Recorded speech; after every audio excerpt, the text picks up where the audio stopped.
What we're talking about is money. Real money. Amigo money. No dough, no show. Bienvenue dans Hollywood's Bull, le podcast qui aime les blockbusters, surtout quand ils partent en couille. You see, Hollywood is writing our lives. I'd buy that for $1. It's no expense. Show me the money! Money! Chères auditrices et chers auditeurs, dans cet épisode d'Hollywood's Bull, nous allons nous pencher sur la carrière de Tim Burton, un cinéaste qui passe régulièrement par la case blockbuster depuis plus de 30 ans et qui, dans la première partie de sa carrière, était considéré par les médias et le public comme un des enfants terribles d'Hollywood, dont l'univers esthétique a indéniablement marqué l'imaginaire collectif. Si je parle au passé, c'est parce que bon nombre de fans de la première heure ont progressivement délaissé le cinéma de Burton au fil des 20 dernières années, en estimant que ses choix de carrière ont peu à peu érodé son mordant, sa créativité et peut-être même sa sincérité. Vicky Vale. Bruce Wayne. And what do you do for a living? Lieutenant, is there a 6-foot bat in Gotham City? I have given a name to my pain. What are you? I'm Batman. Where does he get those wonderful toys? My life is really complex. Winged freak terrorizes. Wait till they get a load of me.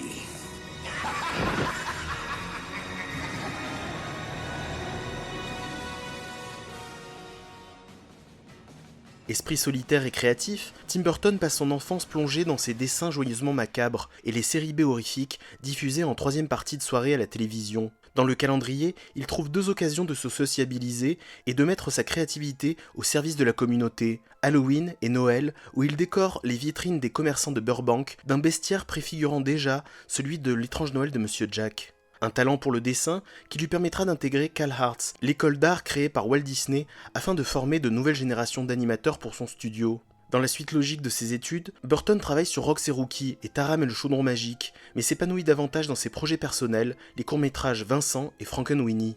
Il claque finalement la porte de la firme aux grandes oreilles en 1984 et c'est Warner Bros qui lui offre l'occasion de réaliser son premier long-métrage, Pee-wee Big Adventure, véhicule pour la star du petit écran Paul Rubens, qui ne lui permet pas totalement de donner libre cours à sa folie créatrice, mais dont le résultat convainc le studio de lui confier un deuxième projet, la comédie horrifique Beetlejuice, où il disposera d'une plus grande marge de manœuvre pour imposer son esthétique particulière. Le succès de Beetlejuice au box-office permet à Burton d'accéder aux commandes de Batman, l'une des productions les plus ambitieuses de la Warner, et à 30 ans à peine, l'ancien gamin solitaire de Burbank gagne sa place dans la cour des grands d'Hollywood en signant le plus gros succès du box-office américain de l'année 1989, à plus de 250 millions de dollars, pour un budget estimé à 35 millions.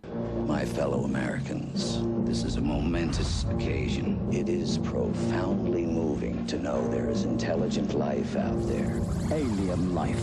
And our world will never feel quite the same again. Once you believe. Martians, please come to Earth, please. Once you rise above fear. Annihilate! Kill! Kill! Let's not be too rash. Then you'll be invited. Hi there. Are you interested in the White House? To meet with a new people. Grâce au succès phénoménal de Batman, Tim Burton dispose de l'assise nécessaire pour bâtir son œuvre au cours des années 90, en restant dans le giron des majors, Paramount, Disney avec laquelle il se réconcilie, et bien sûr Warner. Et bien que la Warner n'apprécia guère que le cinéaste ait transformé Batman le défi en foire aux monstres, et que cela ait joué dans les faibles recettes du merchandising, Burton ne sera pas pour autant tricard par la suite dans La Cité des Anges, et pourra de nouveau officier dans la catégorie des blockbusters avec Mars Attacks et Sleepy Hollow. Et Warner le convoquera à nouveau en 1996 pour un autre film de super-héros DC Comics, Superman Lives, projet avorté entre autres raisons à cause de son budget estimé à 190 millions de dollars, soit un risque financier démesuré pour l'époque. Alternant entre ses productions fastueuses et des budgets plus étroits, Burton développe jusqu'au tournant du millénaire un univers graphique très identifiable en réussissant à l'étendre à chaque fois davantage dans une nouvelle direction pour éviter les répétitions. Batman et sa cité art déco matinée de gothique, Batman le défi et son héritage expressionniste allemand, Ed Wood et son Hollywood noir et blanc des années 50, Mars Attacks et ses couleurs rétro-pop flashy exhumées du début des années 60, Sleepy Hollow et ses teintes automnales dignes des Hammer Films, Edward aux mains d'argent et ses partis pris esthétiques tranchés de contes modernes, ou encore l'animation en stop-motion de L'étrange Noël de Monsieur Jack, l'univers burtonien se compose de différentes régions, nous offrant différentes humeurs, différentes sensations, différentes textures de cinéma, tout en participant à l'impression globale d'une œuvre personnelle et cohérente. In a world where freedom is history. Where am I? What is this place? Get 'em out and get 'em clean! Brutality is law. Rise when your master enters. The powerful rule by fear. Next you'll be telling us these beasts have a soul. Is there a soul in there? It's disgusting the way we treat humans. How the hell did they get like this? What other way would they be? If they see you on the street, they kill you on sight. You stay here, you're already dead. Where are you from? United States Air Force, I'm going back. Bye. Some humans have escaped. Is there another way out of the city? I can show you the way. En 2001, Burton surprend ses fans en acceptant le remake de La Planète des Singes que lui confie la 20th Century Fox. En choisissant de collaborer pour la première fois avec cette major, il prend également le risque de servir un récit de science-fiction, une parabole politique et un film d'action épique qui ne se prête pas fondamentalement à l'état d'esprit burtonien. Bien que le succès au box-office de La Planète des Singes aurait pu convaincre Burton de creuser davantage ce nouveau sillon et arrêter progressivement de faire du Burton pour ainsi dire, le cinéaste californien se rangea du côté des critiques et des fans et reconnut qu'il ne se sentait pas vraiment à sa place dans l'exercice. En 2004, avec Big Fish, il replonge donc dans ce qu'il sait faire et ce qu'il pense que le public attend de lui, de la fantaisie étrange ou de l'étrange fantaisiste pour faire simple, alors que paradoxalement, les fans de la première période seront de plus en plus déçus par le réalisateur en voie d'assagissement et d'autocaricature. Quelle piste privilégier pour expliquer ce déclin artistique au cours des 20 dernières années ? La mort de son père et sa paternité dans la foulée, qui aurait remis en question son statut de sale gosse pour l'inciter à devenir un adulte sage et responsable ? Sa relation un rien trop fusionnelle avec sa deuxième femme Helena Bonham Carter et Johnny Depp, son double à l'écran, qui aurait bouché les horizons vers lesquels il aurait pu chercher de nouvelles inspirations ? Son embourgeoisement dû à un confort de vie et une dépendance aux majors avec lesquels il renonce à entrer en conflit pour défendre ses idées ? La vérité recoupe sans doute quelque part ces trois hypothèses. Warner Brothers invite you to enter a whole new world. Unlike anything you've ever imagined. It's beautiful. Where dreams are your reality. Look over there. They're Oompa Loompas. Back off, you little freaks. I do say that all seemed rather rehearsed. You're really weird. And Willy Wonka Let's boogie. is your guide.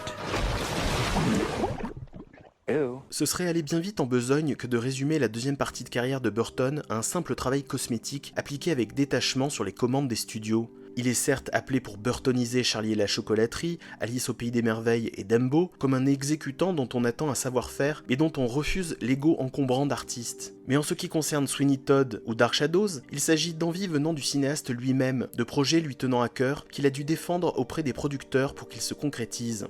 Et quant à Miss Peregrine et les enfants particuliers, il s'agit de l'adaptation d'un roman de Ransom Riggs, un écrivain né en 1979, un enfant de la génération Burton pour ainsi dire, dont l'œuvre en plusieurs tomes appelle à une franchise sur grand écran. Burton devait donc se sentir en terrain conquis aux commandes de l'adaptation, trop sans doute, puisqu'il donne finalement l'impression de faire du sous-Burton, de boxer dans la même catégorie que tous ces émules interchangeables, saupoudrant un gothique pop dans des franchises pour adolescents et des séries Netflix. Et c'est justement dans cette logique industrielle et marketing qu'il finira par réaliser 4 épisodes de la série Mercredi pour Netflix, à croire qu'à court d'idées et d'ambition, il ne pouvait pas échapper à l'œuvre culte de Charles Addams.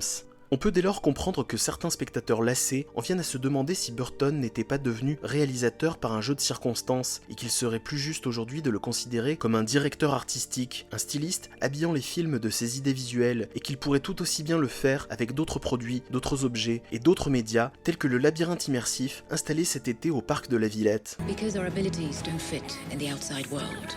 We live in places like this where no one can find us. Jake, come and play. I knew you were one of us when you were born. It's time for you to learn what you can do. But I'm just ordinary. No, you're not.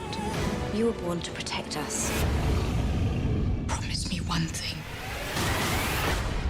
Look after them, Jake.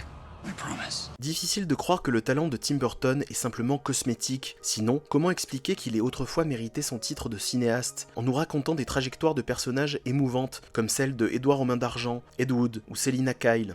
Alors doit-on considérer qu'il a fait le tour de son univers artistique, qu'il n'a plus rien à raconter ? Ne devrait-on pas questionner le contexte dans lequel Burton évolue depuis ses débuts, ce Hollywood formaté et sclérosé dans lequel les cinéastes ont de plus en plus de mal à imposer leur vision ? Burton considère Hollywood comme son environnement naturel. Il a grandi tout près de là, il y a fait ses études, et les majors lui ont ouvert leurs portes il y a près de 40 ans. Contrairement à d'autres réalisateurs partis se régénérer loin de Los Angeles, comme Paul Verhoeven, Terry Gilliam ou Brian De Palma exilé en Europe, le Californien semble n'avoir jamais envisagé de s'émanciper des majors. On peut donc se demander s'il ne retrouverait pas de sa vigueur et de sa liberté en faisant une retraite à l'autre bout du monde pour tenter d'écrire ce qui lui passerait alors par la tête, loin du brouhaha hollywoodien. Car oui, même s'il n'est pas à proprement parler scénariste, il nous a prouvé jadis qu'il pouvait poser lui-même les bases d'un récit, comme ceux de ses courts-métrages, d'Édouard aux mains d'argent, ou encore de L'étrange Noël de Monsieur Jack, le chef-d'œuvre d'Henry Selick, qui est à l'origine un poème de Burton. À la place des blockbusters qu'il a signés ces dernières années pour maintenir son rang à Hollywood, il aurait peut-être été plus inspiré d'élaborer dans son coin des projets plus personnels, moins calibrés et moins coûteux pour les proposer à des producteurs européens ou américains indépendants, prêts à accompagner un artiste aussi singulier que populaire. Should we meet your new roommate? Are you feeling okay? You look a little pale. Please excuse Wednesday. She's allergic to color. Oh, wow. What happens to you? I break out into hives and then the flesh peels off my bones. I act as if I don't care if people dislike me. Deep down, I actually enjoy it. Si vous avez apprécié cet épisode, n'hésitez pas à vous abonner au podcast du Blog du Cinéma. Quant à nous, on se retrouve prochainement pour de nouveaux épisodes. À bientôt!